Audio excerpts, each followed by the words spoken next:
اتفضلي اقعدي براحتك. تحبي تشربي حاجة؟ متشكرة يا دكتورة، أنا بس حابة أتكلم شوية. تمام، أنا سامعاكي. قوليلي إيه اللي مخليكي متضايقة؟ أنا طول عمري حاسة إني أقل من أختي قدام بابا وماما. كل حاجة ليها الأول، اللبس، الفلوس، حتى الكلام الحلو. وأنا مهما عملت بحس إني مش باينة قدامهم. ممكن تتخيلي قد إيه اللي بتقوليه ده بيأثر فيكي؟ طبيعي جدا تحسي بظلم، بس عاوزة أسألك، عمرك قلتي لمامتك أو باباتي إنك حاسة كده؟ جربت، بس كل مرة بقول لهم يردوا عليا انتي حساسة زيادة، فبقفل وبسكت. عارفة يا سارة، في أوقات كتير الأهل مش بيبقوا واخدين بالهم قد إيه كلامهم أو تصرفاتهم بيوجع. ومش شرط يكونوا بيحبوا أختك أكتر، لكن ممكن يكونوا متعودين يعملوها بطريقة وإنتي بطريقة تانية. طب وانا اعمل ايه؟ انا تعبت من جوه. عاوزاكي تجربي أسلوب مختلف. اختاري وقت يكونوا قاعدين فيه مع بعض وهادي.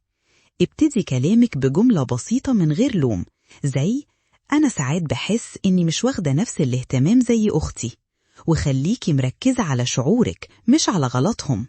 يعني اتكلم عن احساسي من غير ما هاجمهم؟ بالظبط، لأن كده هيسمعوكي من غير ما يحسوا إنك بتهاجميهم، وممكن تلاقي رد فعل مختلف خالص. انا حاسة اني اول مرة حد فهمني بجد. شكرا يا دكتورة. بصي يا سارة، انتي تستاهلي حب وطمأنينة. ولو لسه حاسة إنك متضايقة، تعالي قوليلي، إحنا هنا علشان نلاقي مع بعض اللي يريحك. بجد يا دكتورة، انا حاسة اني ارتحت لما اتكلمت. يمكن اول مرة احس ان حد سمعني بجد. وهو ده المطلوب يا سارة، إنك تفضفضي وتدي لنفسك فرصة تتحرري من اللي جواكي.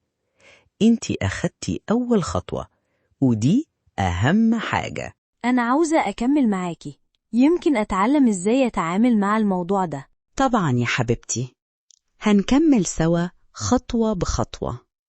اللي يهمني دلوقتي إنك تبقي عارفة إنك مش لوحدك. متشكرة قوي يا دكتورة، حسيت إني اتسمعت بجد. وانتي تستاهلي دايما تتحبي وتتسمعي. خلي الجلسة دي تبقى بداية جديدة ليكي. نشوف بعض الأسبوع الجاي، ماشي؟ تمام، ماشي يا دكتورة.